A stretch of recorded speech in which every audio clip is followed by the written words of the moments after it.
nom est Pierre Baudry, je suis responsable des démonstrations dans le cadre d'Expo Champ.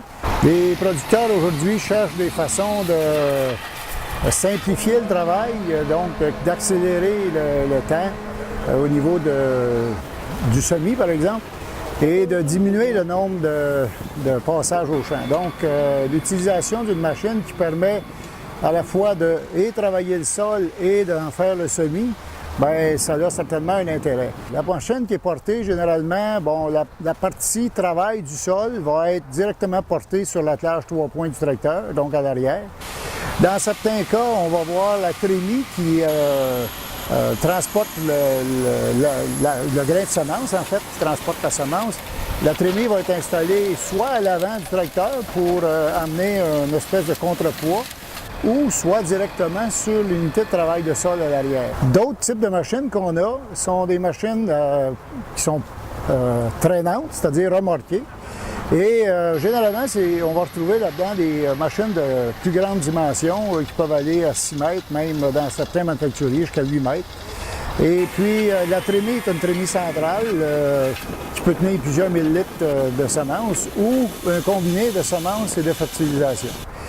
Généralement, dans ce type de machine-là, on va retrouver des équipements de travail de sol un peu différents, c'est-à-dire que la partie qui va travailler le sol va généralement être des disques dans beaucoup de cas. Et à ce moment-là, ces disques-là vont briser le sol sommairement. Dans la partie centrale, on va appliquer l'engrais chimique, si c'est le cas. En arrière du distributeur d'engrais chimique, on va retrouver généralement un système de roues qui, en plus de supporter la machine, vont aussi assurer un tassement du sol pour assurer une bonne capillarité au niveau de l'eau pour alimenter notre semence. Et en arrière de ça, on va retrouver nos unités de semis qui sont des unités individuelles. Notre rotative, dans le fond, c'est un appareil qui est actionné par l'arbre de prise de force du tracteur et qui consiste à des dents qui sont installées à la verticale qu'on va enfoncer dans le sol à plus ou moins grande profondeur. Dans le cas, pour faire le semis, généralement, on va se limiter à une courbe de centimètres de profondeur, 2, 3, 4 cm maximum.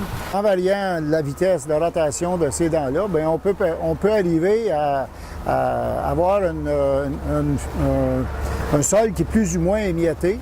Donc, dépendamment du type de grain qu'on va y semer, bien, on peut justement adapter notre texture de sol, si on peut dire, ou la façon dont le sol est ameubli. Pour ce qui est des grains de semences comme le blé, l'orge, on a besoin généralement d'une texture de sol un peu moins meuble, même c'est souhaitable qu'elle ne soit pas trop fine. Donc, l'utilisation de disques comme une déchaumeuse, par exemple, vont être capables de faire un excellent travail.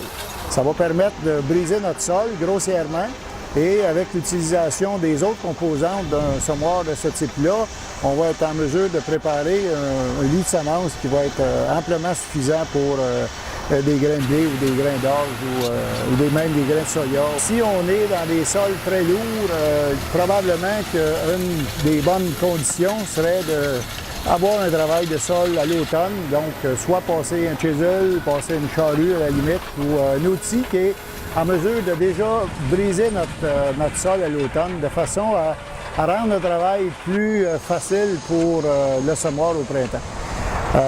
Dans des terrains ou des sols plus légers, par exemple, si on parle d'un terrain plus sableux, un limon sableux, des types de sols de ce type-là, moi, je pense pas qu'il y ait de problème en tant que tel à utiliser un appareil comme celui-là directement sur un sol qui n'a pas été au préalablement travaillé.